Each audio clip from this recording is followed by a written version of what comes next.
제가 하는 모든 내용이 다 나오는 건 아니기 때문에 저도 정말 중요하다고 생각되는 거 위주로 또 강의를 했고 또 추가적으로 자료들을 드리면서 했는데 33회 시험 준비하면서 제가 하나 더 이번에 목표를 잡은 게 나한테 배운 사람이 공법 때문에 떨어졌다. 이거는 제 자존심이잖아요. 그 자존심을 저도 세울 수 있게 여러분한테 열심히 할 테니까 힘내시고 새로운 마음으로 다시 시작한다는 느낌으로 갔으면 좋겠고요. 세 번째는 모든 과정은 스케줄이 있는 거거든요. 11월, 12월, 1월, 2월에 정규 과정이 있지 않습니까? 그 과정을 만든 데에는 그동안 1년, 2년, 3년의 노하우가 있었고 이렇게 가는 것이 가장 좋은 커리큘럼이다라고 생각해서 만들어 놓은 과정들이기 때문에 그 과정을 그대로 따라오시기는 하는데 나는 실력이 되게 상당히 이 정도 되는데 기초 입문 강의를 내가 봐야 돼? 그 순간부터 내 머리에 들어오지 않아요. 그래서 약간은 내려놓을 건 내려놓고 새로 시작하시면서 스케줄을 내가 하루에 몇 시간을 내서 시간을 쪼개서 최소한 공부를 할 수 있는 시간을 정해놓고 만약에 하루에 6시간 정도를 내가 뺄 수 있다. 그럼 그 6시간을 어떻게 할애를 할 건지 그 부분에 대해서 먼저 계획을 잘 짜셔야 될 것 같아요. 민법, 개론, 공법이 되게 중요하다고 하지만 이번 32회 시험 보셨기 때문에 아실 건데 2차 과목에서 공법이 약간 작년보다 좀 쉽게 나와서 점수가 어느 정도 나와서 안정권이 되는 분도 있겠지만 중개사법이 조금 난이도가 있어서 점수가 80점이 안 돼서 평균 60점을 맞춰야 되는데 안 되신 분들이 많으시더라고요. 힘내시고요. 공시세법도 마찬가지인데 이게 되게 소홀한 과목이에요. 공법에 치이고 중개사법에 치여서 많이 공부를 못하게 되고 소홀히 하게 되기 때문에 세법 문제가 조금 어렵게 나왔을 때에는 손도 못 대고 그냥 훅훅 떨어지는 경우도 있거든요. 그래서 어느 한 과목에 너무 치중을 하지 마시고 그래도 전략 과목 하나는 있어야 되잖아요. 33회 시험을 봤을 때 이 공법이라는 과목이 약간 주기가 있는데 내년도에는 좀 어려워질 것 같아요. 그러니까 얘를 전략 과목으로 하지 마시고 중개사법을 일단 전략 과목으로 좀 잡으셔서 내가 80점 정도 때까지 맞춰놓겠다라는 전략을 잡으셔야 되니까 스케줄을 잡을 때 일단 중개사법을 공부를 한번 해봤기 때문에 요약집이라든지 암기를 해야 되는 그런 요약된 정리 자료를요 시간이 날 때마다 계속 봐주시면 나중에 공법에다가 시간을 할애할 수 있는 여건이 많이 생깁니다. 근데 마지막에 꼭 시간이 없어서 공법을 많이 못 보게 되면 시험장 가는 그 날까지 이게 완벽하게 안 됐는데 라는 마음 갖고 들어가잖아요. 이번에 보신 것처럼. 그래서 중개사법을 저는 무조건 전략 과목으로 잡고 80점대를 올리기 위해서는 최소한 암기해야 될 것들 있잖아요. 한 마무리 정리할 때 뭐 나왔던 자료 같은 거를 상시적으로 좀 계속 보시면서 감을 잃지 않아 놓으면 공법하고 또는 세법에 시간적으로 할애할 수 있는 시간이 많아질 거기 때문에 저는 11월, 12월 달에는 까먹지 않게 빨리 귀를 뚫어놓고 귀를 좀 열어놓고 1월달, 2월달이 됐을 때부터는 이제는 나도 이제 새로 이제 시작하는 마음으로 진행을 하셨으면 좋겠습니다. 힘내시고 우리가 그 승리라는 단어를 쓰려면 실패가 있어야 승리가 되는 거거든요. 실패한 경험이 없이 승리만 하게 되면 나중에 자만심이 또 생기니까 여러분들 다시 공부하는 데 있어서 제가 내년 10월 넷째 주 토요일 날 시험 보는 그날까지 최선을 다해서 저도 도와드리고 밴드나 뭐 이런 다른 과정에서도 최대한 여러분이 반복 학습하는 데 도움이 되도록 할 테니까 앞으로 남은 1년 기간 오늘부터 시작한다면 1년 기간 동안 제가 최대한 여러분 합격하는 데 도움이 되도록 노력하겠습니다. 어쨌든 뭐 저를 다시 선택해서 오신 분도 계실 거고 타사에서 공부하다가 이제 오시는 분도 있을 건데 이 공법이라는 과목에 있어서만큼은 저도 최선을 다할 거고 여러분이 하는 데 있어서 훌륭한 멘토가 되도록 노력할 테니까 이번에 시험이 좀 안타깝게 안 되신 분들은 다시 한번 죄송하기도 하고 앞으로 책임을 제가 져야 되니까 1년이라는 시간 동안 지루하지 않게 여러분하고 함께해서 합격하는 그날까지 최선을 저도 다할 테니까 여러분은 저를 믿고 따라와 주시면 좋은 결과가 있어서 나중에 합격자 모임에서 웃으면서 고상철 너 때문에 합격했다 그 말 꼭 듣고 싶습니다. 지금 다시 이제 힘을 내서 재충전의 시간을 가지시고 시작을 하시는 거니까 처음에 초반에 너무 스파트 내지 마시고요. 제일 부족했다고 생각됐던 과목 하나를 정해서 12월 말까지는 그 과목을 한번 리뷰하시는 걸로 그래서 1월 달에 정규 이론 들어갈 때 그 과목 때문에 힘들지 않게끔 저보다는 여러분이 더 잘할 거예요. 내가 어떤 6과목 중에서 제일 약한지 제일 내가 많이 못했는지 그럼 그 과목을 우선적으로 12월 말까지 한 바퀴만 끊이지 않고 한 바퀴 연속해서 들어주시고 1월 달부터 이제 나는 스파트를 내겠다.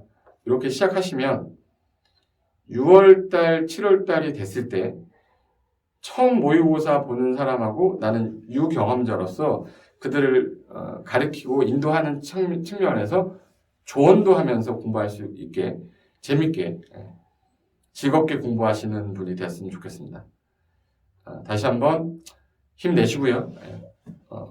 저도 앞으로 남은 1년이라는 기간 동안 열심히 해서 여러분한테 좋은 멘토가 되도록 노력하겠습니다. 자, 그러면 동영상 강의 시간에 뵙도록 하겠습니다.